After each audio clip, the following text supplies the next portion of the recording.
Hello दोस्तों, स्वागत है आपका हमारे चैनल वेल्थ क्रिएटर में। दोस्तों आज हम बात करने वाले हैं Aditya Birla Fashion and retail limited के बारे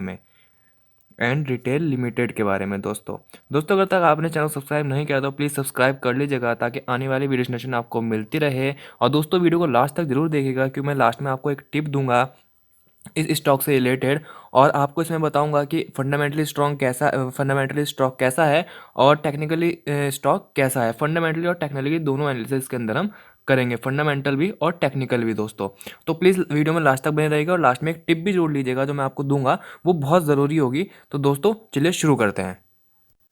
सबसे पहले दोस्तों बात कर लेते हैं इसकी ब्रांड्स के बारे में कि Aditya Birla Fashion and retail limited की ब्रांड कौन कौन सी है। तो यहाँ पे आप देख सकते हैं पेंटालून।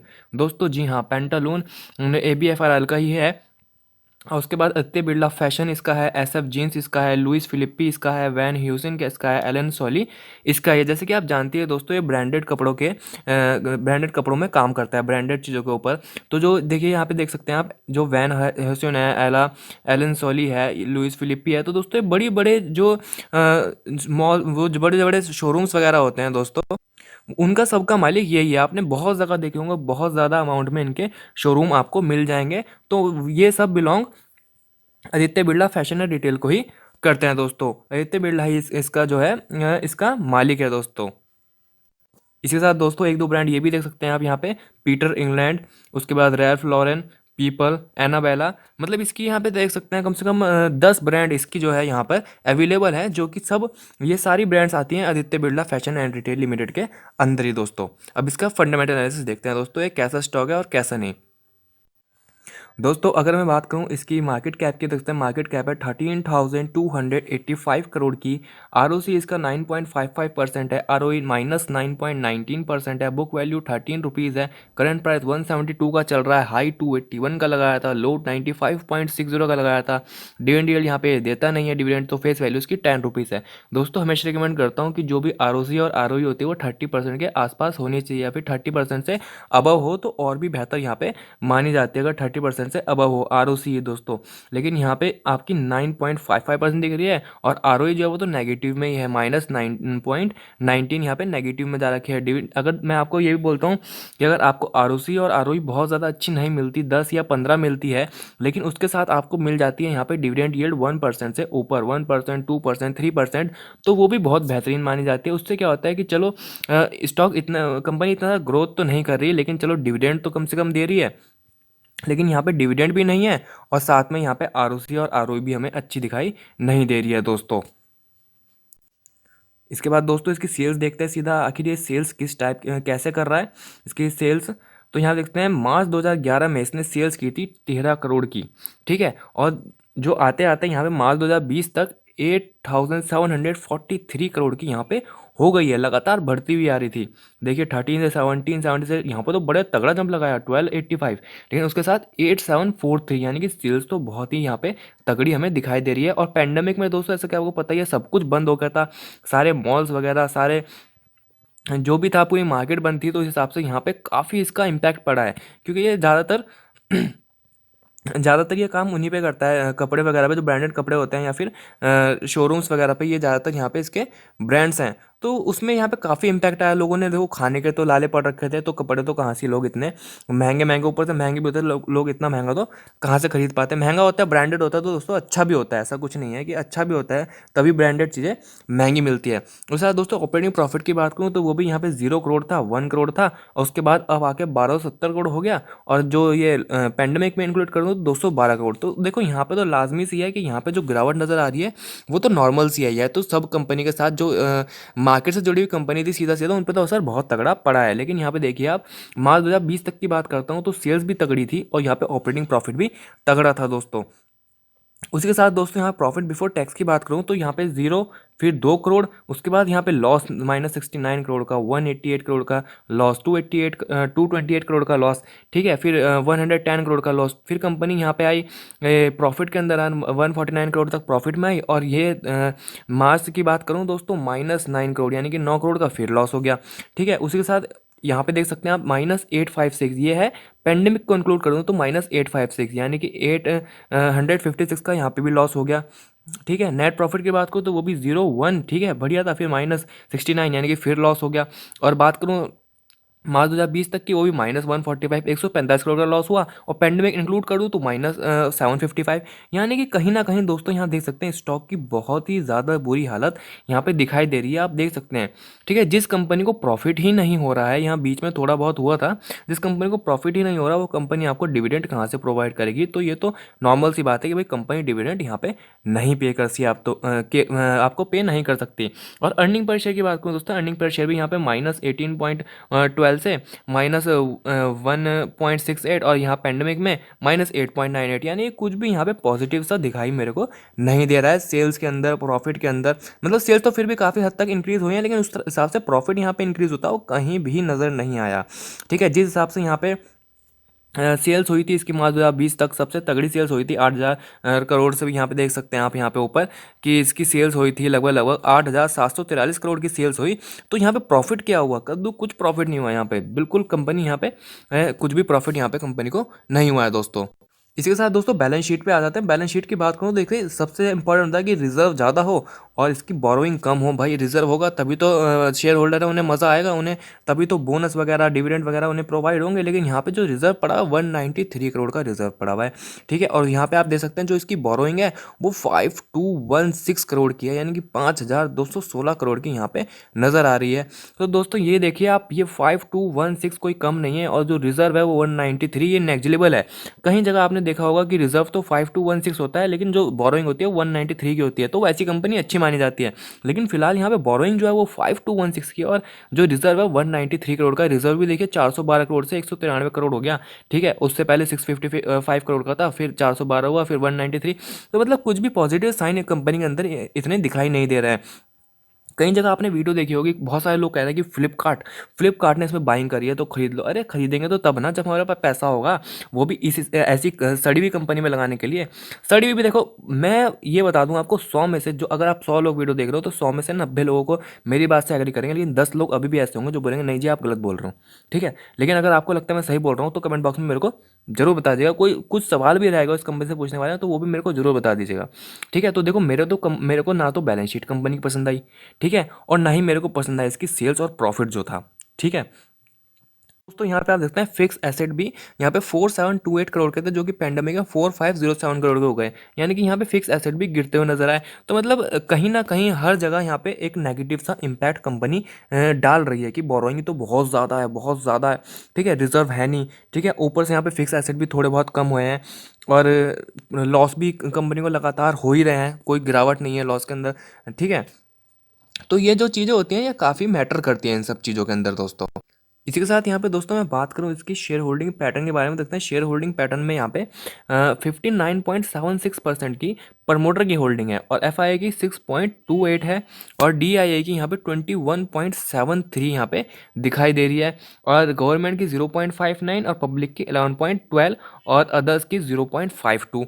तो यानी कि यहाँ पे देखते हैं प्रमोटर तो यहाँ पे ठीक ठाक दिखाई दे रहा है, 59.76, कोई बहुत ज़्यादा कम नहीं है, अगर बहुत ज़्यादा भी नहीं है तो दोस्तों आप बोलोगे कि यहाँ पे डीआई ने भी होल्डिंग बढ़ाई है, एफआई ने भी होल्डिंग बढ़ाई है, तो यानी कि ये स्टॉक सही होगा तभी ये होल्डिंग बढ़ा रहे हैं। देखो ऐसा कुछ नहीं है, कई स्टॉक जो होते हैं फंडामेंटली देखे जाते हैं, और कई स्टॉक जो होते हैं वो टेक्निकली देखे जाते हैं सिर्फ पैसा कमाने के लिए। ठीक है ना, कि जैसे ये 10% 20%, भाई अगर एफ ने यहाँ पे 10,000 करोड़ लगा भी दी, 10,000 करोड़ यहाँ पे लगा भी दिया एफ ने, और वो यहाँ पे 10% लेके निकल गया इसका, तो भैया उसको तो यहाँ पे बहुत ज़बरदस्त, अगर उसका सिर्फ 10% भी लिया तब भी उसे 1,000 करोड़ का यहाँ पे साफ साफ प्रॉफिट, यहाँ पे प्रॉफिट हो गया। तो दोस्तों उनके लिए एक अलग चीज़ है। ठीक है, डीआई की बात करूँ तो डीआई ने भी अगर यहाँ पे पैसा लगा दिया, प्रॉफिट लिया और निकल गया, तो उनके लिए भी बेहतरीन साबित हो गया। ठीक है, तो वो लोग तो स्विंग कर देंगे उठा के, लेकिन आप लोग क्या करोगे जब ये एग्जिट मारेंगे तो यहाँ पे पब्लिक फंसती हुई नजर आएगी।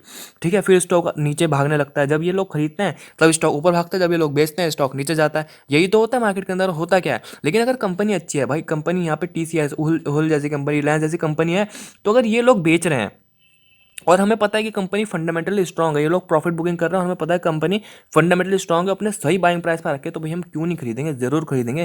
लेकिन इस कंपनी के अंदर मेरे को कुछ दिखाई नहीं दिया। अगर आपको ऐसा कुछ दिखाई दिया हो, आपको ऐसा कुछ दिखाई दिया हो, आप मेरे को बिल्कुल बताइए, कमेंट बॉक्स में कीजिए कि सर इसमें तो देखो ये चीज़ अच्छी है और आप बोल रहे हो कि कंपनी अच्छी नहीं है। आप बिल्कुल कमेंट बॉक्स में बताइए कि इसमें सर ये चीज़ अच्छी है। टेक्निकली हो सकता है कि आप इसे आज खरीदो और 1 महीने बाद बेच दो, हो सकता है आपको प्रॉफिट मिल जाए। वो सब मैं आपको चार्ट पे देखेंगे कि चार्ट पे आप ये खरीदने लायक है थोड़े बहुत टाइम के लिए या नहीं। और मैं आपको पहले बता दूं, मैं कभी भी स्विंग के लिए नहीं बोलता कि भाई आज खरीदो कल बेच दो। मैं हमेशा स्विंग के लिए भी उस कंपनी को बोलता हूँ जिस कंपनी को आप लॉन्ग टर्म भी रख सको। अगर कल लॉकडाउन हो जाता है ना और कल पेंडेमिक आ जाता है, तब भी वो कंपनी अगर टूटेंगे ना तो और खरीदने के लायक होंगी। लेकिन जो कंपनी इस तरीके के यहाँ पे जो नंबर्स हैं, इस तरह के नंबर यहाँ पे जनरेट कर रही है ना, अगर कल को पेंडेमिक आता है और कल को लॉकडाउन होता है तो ये कंपनी दोबारा उठने में इतना टाइम लगा देंगी या फिर उठेंगी भी नहीं। ठीक है, इसकी कोई गारंटी नहीं है कि उठेंगी, हो सकता है फ्लैट ही हो जाए। लेकिन जो अच्छी कंपनी होगी, जो नंबर अच्छे अच्छे ला रही होगी, जो नंबर अच्छे जनरेट कर रही होगी, सब कुछ बढ़िया होगा, रिजर्व अच्छा होगा, बैलेंस शीट अच्छी होगी यहाँ पर, ठीक है, सेल्स अच्छी होंगी, सब कुछ अच्छा होगा, वो कंपनी बहुत जल्दी रिकवरी कर जाएगी। बबल फूटे कुछ भी हो मार्केट के अंदर कोई फर्क नहीं पड़ता, हल्की फुल्की करेक्शन आती है। ठीक है, लेकिन जो इस तरीके की कंपनी होते हैं जिनके नंबर अच्छे नहीं, उसके बाद भी कंपनी यहाँ पर रॉकेट हो रखी है, तो भैया वो वापस लौट के नहीं आती, वो तो कई लोगों का दिवाला निकाल देती है। ठीक है दोस्तों, अब चलते हैं जरा, ये देखते हैं कि स्टॉक कितना भागा है और कितना नहीं। और एक चीज़ दोस्तों और पता चलो, देखिए यहाँ पे आया by Aditya Birla Fashion and Retail target of 191 rupees. यहाँ पे 191 रुपीज़ का टारगेट दे रहा है शेर खान। मैंने आपको बोला था टेक्निकली है, टेक्निकली हो सकता है, अभी टेक्निकली चार्ट पे देखेंगे कि 191 का टारगेट वहाँ पे दिखाई दे रहा है या नहीं दे रहा, क्योंकि फंडामेंटल स्टॉक अच्छा नहीं है। ठीक है, अगर कल को पेंडेमिक आता है, कल को कोई प्रॉब्लम होती है मार्केट के अंदर, तो स्टॉक वापस नहीं आने वाला। 191 तो भूल जाओ, अगर अपने इस ओरिजिनल प्राइस पे भी आ गया जो 175 चल रहा है, तो बहुत बड़ी गरीमत यहाँ पे देखने को मिलेगी। इसके साथ दोस्तों एक न्यूज़ और बताता चलो, यहाँ पे ये देख सकते हैं, Flipkart and Aditya Birla fashion had announce that agreement in October last year. अक्टूबर में फ्लिपकार्ट की और आदित्य बिरला की एक डील हुई थी। उस डील के अंदर क्या था कि फ्लिपकार्ट जो है आदित्य बिरला की 7.8% के यहाँ पे स्टेक लेगी और जिसका रेट होगा 205 ईच, यानी कि 205 रुपये पे एक स्टॉक होगा और उसकी 7.5% की क्वांटिटी, 7.5% की होल्डिंग फ्लिपकार्ट लेगी। ठीक है दोस्तों, ये भी एक न्यूज़ थी। अब देखो ये ले रही है, ये बड़ी कंपनी है खरीद रही है, ये एक अलग चीज़ है, लेकिन हम हैं नॉर्मल लोग, पब्लिक लोग हैं हम। ठीक है, कल को इसने तो खरीद लिया, ये नुकसान झेल जाएगी, हमें नुकसान हुआ तो हमारा दिवाला निकल जाएगा। ठीक है, इसके साथ दोस्तों स्टॉक को अगर मैं कंपेयर करूँ सेक्टर से, देखते हैं सेक्टर का पी रेशो है 94.63 और कंपनी का पी रेशो है 82.62, -82.62, यानी कि कितना ज़्यादा यहाँ पे गैप नज़र आ रहा है, यानी कि स्टॉक बहुत ज़्यादा नीचे यहाँ पे हमें मिल रहा है। सेक्टर का पी बी रेशो है 3.91 और कंपनी का पी बी रेशो है 12.38, यानी कि आप देख सकते हैं यहाँ पे हमें स्टॉक कितना सस्ता मिल रहा है। और सस्ता मिलने का रीज़न भी है कि स्टॉक भैया बेकार है तो सस्ता ही मिलेगा।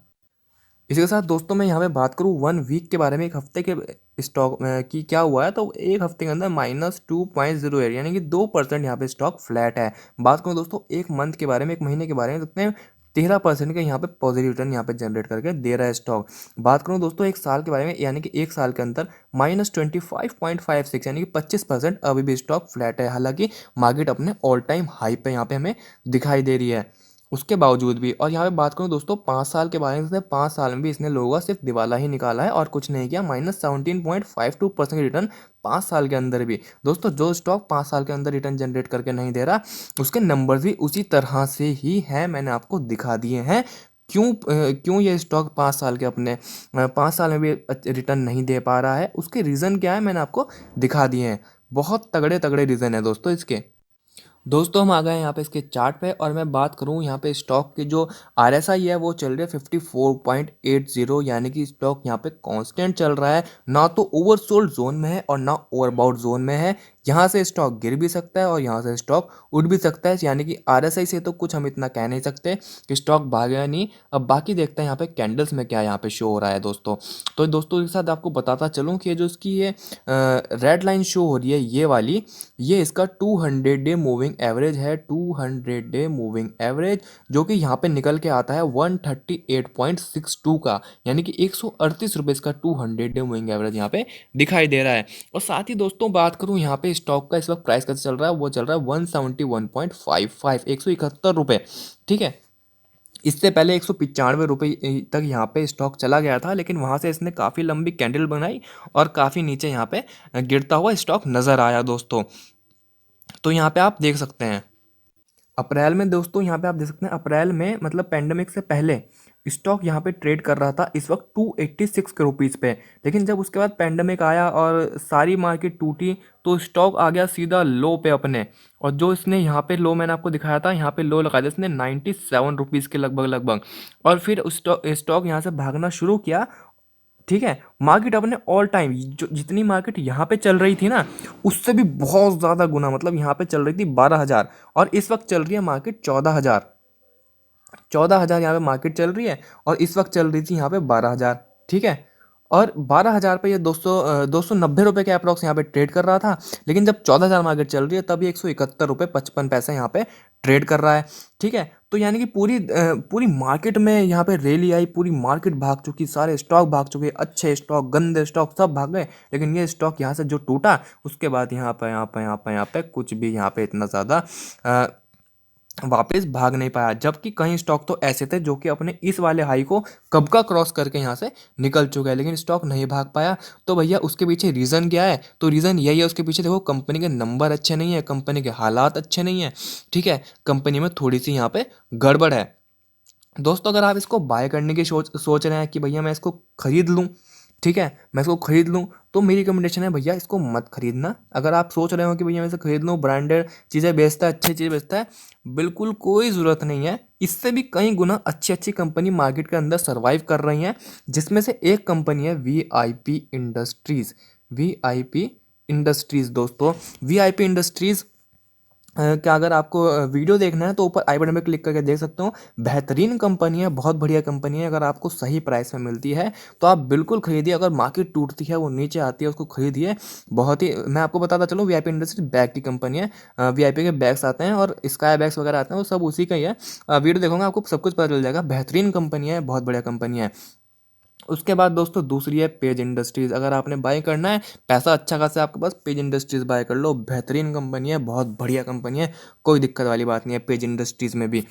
ठीक है, तो दोस्तों इस टाइप की कंपनी आपको बाय करनी चाहिए, ना कि इस टाइप की कंपनी। ठीक है, कि इसके इतने सारे स्टोर हैं, इतना सब कुछ है, फलाना है ढिमकाना है, फ्लिपकार्ट ने खरीद लिया, ये सब कुछ मैटर नहीं करता। ये सब कुछ मैटर करता है सिर्फ थोड़े से समय के लिए। हो सकता है जैसे फ्लिपकार्ट का अप्रूवल हो जाए, फ्लिपकार्ट को स्टेक मिल जाए तो 171 से 200 पे आ जाए। ठीक है, जैसा कि शेर खान ने बताया 200 पे आ जाए, 190 पे आ जाए, उसके बाद फिर ये नीचे की रैली बनाएगा। ठीक है, अगर कंपनी अच्छे नंबर ही नहीं ला पा रही है तो स्टॉक ऊपर चरण सीमा पर क्यों होगा? उसके ऊपर जाने के कुछ रीजंस भी तो होने चाहिए, लेकिन यहाँ पे कोई भी रीज़न नज़र नहीं आ रहा है दोस्तों। हो सकता है जैसे फ्लिपकार्ट बाय कर उसके बाद भागे, लेकिन वापस आपको नीचे नज़र आता हुआ नजर आएगा। तो मैंने आपको जो जो कंपनी बताई, VIP बताई है, पेज इंडस्ट्रीज बताइए, वहाँ पे बाइंग करिए। वहाँ पे अच्छे लेवल पे 200 मूविंग एवरेज के नीचे मिलता है स्टॉक, बिल्कुल बाय करो और खरीद कर रख लो, और बढ़िया आपको रिटर्न जनरेट करके देंगे। और इन फ्यूचर लॉन्ग टर्म के लिए रखो, तब भी कोई दिक्कत वाली आपको बात नज़र नहीं आएगी उन कंपनीज़ के अंदर। लेकिन मैं इस कंपनी को रिकमेंड नहीं करता बाय करने के लिए। अगर आपने इसको ऑलरेडी बाय कर लिया है, ऑलरेडी बाय करा हुआ है और आप प्रॉफिट में हैं, तो अगर आपको लगता है आपको जितना प्रॉफिट अभी मिल रहा है 10%, 20%, 5%, जितना भी आपको मिल रहा है, अगर आपके लिए इनफ है तो आप निकल जाइए। और अगर आपके लिए नहीं है तो भैया आप शेर खान के ऊपर यहाँ पे वेट कर सकते हो। शेर खान ने बोला 190 रुपये, 190 रुपये। तो दोस्तों 190 रुपये वैसे इसने यहाँ पे देखते हैं आप 190 और 200 का टारगेट टच कर दे, कि मैं फिर भी बोलता हूँ कि एक दो यहाँ पे ये दोबारा यहाँ पे टच कर सकता है, लेकिन आपको एग्जिट तो होना ही है। ठीक है, जल्द से जल्द आप अपना प्रॉफिट लेके एग्जिट हो जाइए यहाँ से। उसके साथ दोस्तों मैं आपको एक चीज़ और बताता चलूँ कि जैसे आप 190 रुपये पे यहाँ पे एग्जिट होते हैं, या फिर रिसेंटली जो प्राइस चल रहा है उस पर एग्जिट होता है, अगर आपको प्रॉफिट में है कंपनी तो। और जिन लोगों ने बहुत हाई पे खरीद रखा है, हो सकता है कई लोगों ने 250 रुपये भी खरीद रखा और उम्मीदें बैठे हुए कि 250 रुपये भी जाएगा, तो भैया मैं इस स्टॉक की गारंटी नहीं देता। कोई अगर ऑपरेटर आ जाता है तो स्टॉक ऊपर जाएगा, ऑपरेटर यहाँ पे बाइंग करता है, खतरनाक बाइंग करता है, तो स्टॉक तेजी में ऊपर जाएगा और उसके बाद जो बबल फूटेगा फिर वापस आएगा। पर अगर आपके, मैं यही बोलूँगा, आपके प्राइस पर पहुँच जाता है, ये तो नहीं बोलूँगा कि आप लॉस में निकल जाओ, क्योंकि लॉस में निकलना है नहीं निकलना है सब आपका ही ऊपर डिपेंड करता है। लेकिन बाय द चांस अगर कोई ऑपरेटर आ जाता है और स्टॉक भाग जाता है ऊपर ऊपर की तरफ भाग जाता है, 250 रुपये आपके जो प्राइस है जो आपका प्राइस है दोस्तों उससे ऊपर चला जाता है तो आप इसको बिल्कुल बेझिझक बेच के निकल जाइए। बढ़िया बढ़िया कंपनी मार्केट के अंदर सैकड़ों कंपनी बढ़िया बढ़िया पड़ी हुई है, बेहतरीन कंपनी पड़ी हुई है, उनमें पैसा लगाइए, सही टाइम पे बाइंग करिए, अच्छे रिटर्न पाइए, ना कि ऐसी कंपनी में जहाँ पे आप फंस सकते हो। यहाँ पे आप बिल्कुल फंस सकते हो, इसलिए कोई रिकमेंडेशन नहीं है, जल्द से जल्द निकलने की कोशिश करें। और आपको नहीं निकलना, अगर आपको लगता है कि वेल्थ किटर वाले यहाँ पे गलत बता रहे हैं, झूठ बता रहे हैं और कुछ भी इनकी बात में दम नहीं है, तो वो सब आपका अपने यहाँ पे थिंकिंग है, आपका अपना पैसा है। आप जब तक रुकना चाहते हो रुक सकते हो, लेकिन मेरे पास जो भी मैंने आपको बताना था मैंने आपको बता दिया। ठीक है, टिप में भी मैंने आपको ये बताना था कि यहाँ पे आप वीआईपी इंडस्ट्रीज और पेज इंडस्ट्रीज पे यहाँ पे पैसा लगा सकते हैं आप। वीआईपी इंडस्ट्री का आप वीडियो देख सकते हैं, मैंने पेज इंडस्ट्रीज की अभी वीडियो नहीं बनाई है, जल्दी ही मैं लेके आऊँगा। लेकिन वैसे पेज इंडस्ट्री में आपको बता दूँ अच्छी है, उस पर मैंने देखा है पेज इंडस्ट्रीज़ को, काफ़ी अच्छी है, आप पेज इंडस्ट्रीज़ को बाय कर सकते हैं। प्लस वीआईपी का एनालिसिस तो है ही, आप आई बटन पे क्लिक करके यहाँ पे दे सकते हैं, तो बेहतरीन कंपनी है, वहाँ पैसा लगाइए। ठीक है, और दोस्तों फिलहाल के वीडियो में इतना है, अगर कुछ भी रह गया हो पूछने के लिए और आपके दिमाग में कोई भी सवाल आ रहा हो तो कमेंट जरूर कीजिएगा, मैं आपके हर कमेंट के जवाब दूंगा। और जो भी दोस्तों आपका फ्रेंड है या फिर रिलेटिव है जो भी इसको बाय करने की सोच रहा है, उसको एनालिसिस चाहिए, तो ये वीडियो उसको शेयर ज़रूर कर दीजिएगा ताकि उसको पूरी एनालिसिस मिल सके, उसको पता चल सके स्टॉक कैसा है, क्या करना चाहिए, कब निकलना चाहिए, खरीदना चाहिए नहीं खरीदना चाहिए, और क्या करना है उसको सब कुछ पता चल जाएगा। तो प्लीज़ उसको शेयर जरूर कर दीजिएगा। और थैंक यू दोस्तों फॉर वॉचिंग अ वीडियो, और लास्ट तक बनने के लिए बहुत बहुत धन्यवाद।